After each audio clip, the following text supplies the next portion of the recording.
Cooking for a family of 8 meant that I had to learn fast how to stretch our food budget. And one way to do that was to make homemade refried beans, which are simple to make, a fraction of the cost, and taste so much better than store-bought that the only reason to use those is because you ran out of the good stuff. I'm going to share with you how I still make them today. Are you ready?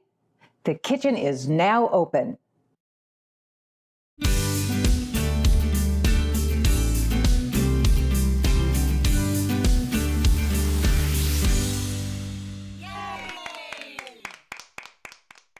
Gathering around the table is part of the glue that helps build families, and we want to help make that time fun and memorable with recipes, cooking skills, plus tips and tools to save time and money as you make the dinner table the family center of your home. I'm so glad you're here. Come on in. Let's cook up something good. For refried beans that'll change your life, you'll need 1 jalapeno seeded and diced, a half a cup of diced onion, which is about half of a medium-sized onion, 3 to 4 teaspoons of minced garlic, 2 tablespoons of olive oil, 3 cups of dry pinto beans, 32 ounces of water, 32 ounces of chicken or vegetable broth, 2 teaspoons of salt, 2 tablespoons of white vinegar, 2 to 3 tablespoons of vegetable shortening, and for richer flavor, I like to add 3/4 of a tablespoon of bacon grease. But if you don't have that or don't want to use it, you can substitute the same amount of vegetable shortening. For your tools, you'll need a cutting board, a colander or strainer, a medium-large knife, a small spoon, food-grade plastic gloves or plastic produce bags, spatula, 1 cup dry measuring cup, a small wet measuring cup, a large wet measuring cup, measuring spoons, a pressure cooker or crock pot, a large serving spoon, a potato masher, and a large flat-bottom pan. Our first step is to go ahead and sort and rinse our beans. Now, when I say sorting, I scoop them up 1 cup at a time and pour them and look at them as I go. And see, I don't dump them all at once. I'm doing them so I can keep my eye on them. What I'm looking for is rocks, dirt clods, other kinds of beans, or even kernels of corn. There's a bean that just looks kind of funky. I don't like it. I'm going to take it out. Any kind of debris. So here's the last cup. Still looking at them as I go. These really look quite nice.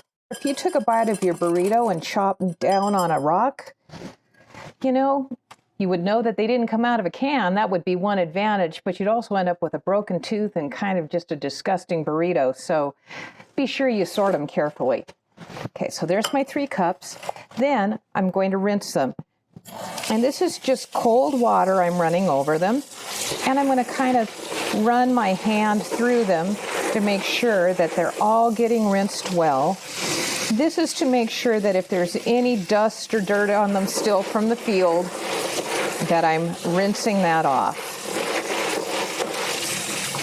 And that's all there is to that. I'm going to let these sit and drain off that water while I move to my cutting board to prepare my vegetables that are going to go in with our refried beans. While our beans are draining over at the sink, I'm going to start chopping up the vegetables. Now, last night I went ahead and did my onions already, but I'll show you, excuse me, the size. I want them rather small. They're probably, I don't know, kind of rice-sized. I want to demonstrate how to do the jalapeno because this is a little tricky. One thing I learned is that gloves are my friend. I used to do this barehanded, and you certainly can. But if you have any small cuts on your hand, you'll find them. If you don't have gloves, another option is to take the produce bag that you brought the jalapeno home in, or your onions or whatever, and slide that over your hand.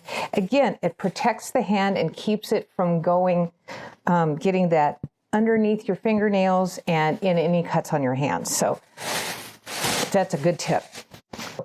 Here's my jalapeno, and the first thing I'm going to do is remove the stem end.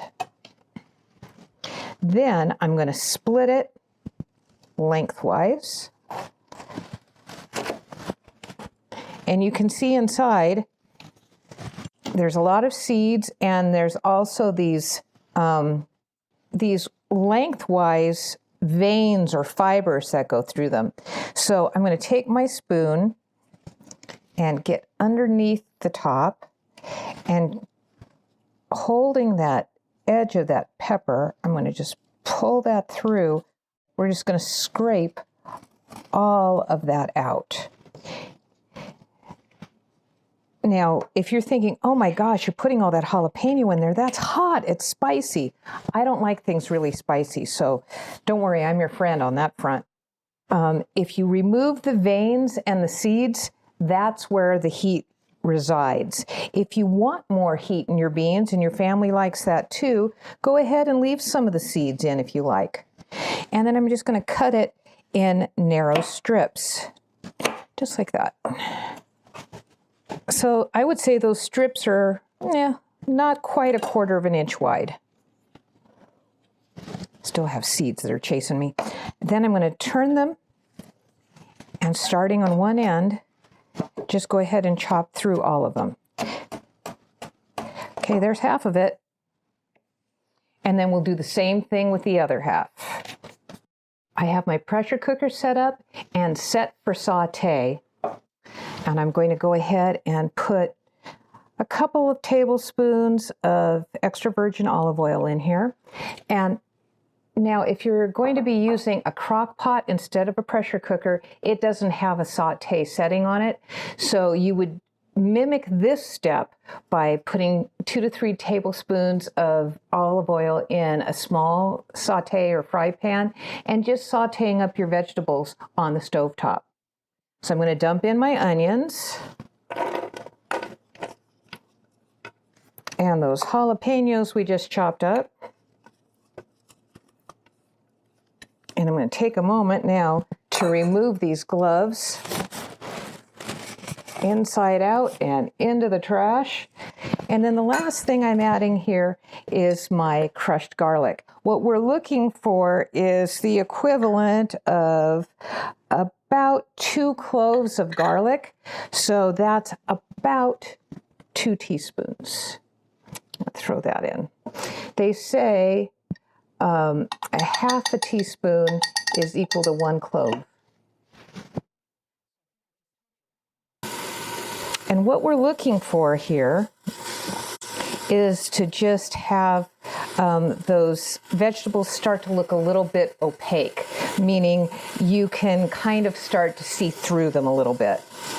Doesn't take real long, maybe 3 to 4 minutes. The onions are starting to get a little translucent. You can almost start to see through them a little bit. That means it's time to turn it off of saute. Go ahead and do that. And we're going to add the rest of our ingredients. In go 32 ounces of water, 32 ounces of chicken broth or vegetable broth if you prefer.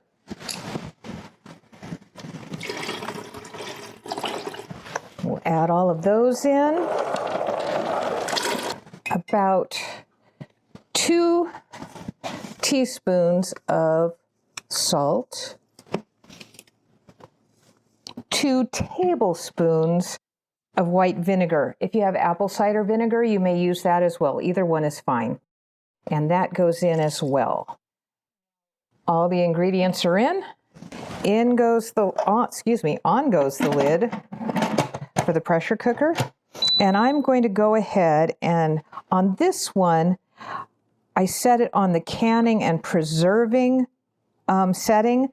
What I'm looking for is high heat and well done. We're going to let it come to pressure, let it cook for 2 hours, and then wait for it to come down to pressure. So it's a great time to go and do something else. Okay, we're back. We've had enough time to watch a movie and fold a lot of laundry while, as I recap, we had the pressure cooker come up to pressure. That took about 20 to 30 minutes. Then it cooked for 2 hours. Then it took about another 30 minutes to come down from pressure. And then I removed the lid and let it sit for an hour to an hour and a half. So elapsed time, 4 hours, give or take. If you were using a crock pot, You set your crock pot for low, it cooks for 8 hours, and then you remove the lid and let it sit for an hour and a half. So your elapsed time is about 9.5 hours. By the time it is sat, it should look about like this. So what has happened as it's cooled down a little bit, those beans have continued to absorb some of the liquid, so it's not quite so juicy. I find it a little bit easier to use that way. Okay, we're going to go ahead and do the refrying of the beans. So for that, we need 2 to 3 tablespoons of vegetable shortening. And when you're measuring this, see how I'm kind of scraping it on the edge? That's 1 tablespoon. It's a flat tablespoon. I'm going to get messy here because I'm going to get my finger in it. And I'm going to do that again. And then I'm going to go ahead and turn this on high heat. And this is the optional part, but I love it because it gives the beans a richness. This is bacon grease. Back during World War II, it was very patriotic to not throw away your bacon grease because, believe it or not, they used it for making bombs. I don't know how, but I did hear that one time on a cartoon, actually, but it's really true. It's still very good to save your bacon grease, not for making bombs, but for making other good foods. Every time I cook bacon, I just pour the leftover fat into this and then keep it in the fridge. You can see there's not a whole lot of juice in here anymore. That's how I like it. Get ready for some pop and sizzle. And I'm going to put several spoonfuls in, maybe 3. And see, they're heaped up. And then I have my good old-fashioned potato masher. I particularly like this style. You can get the wire kind that's kind of squiggles back and forth, but I like this one. It works great for mashing beans. And all I'm doing then is literally mashing these beans as if I were mashing a pot full of mashed potatoes. And I just keep moving around and giving them a good squish. Now, the fact that these cooked a long time in my pressure cooker or in my crock pot, they are really nice and soft. So they're not hard to mash at all. So now I'm going to kind of move them to the side and add some more.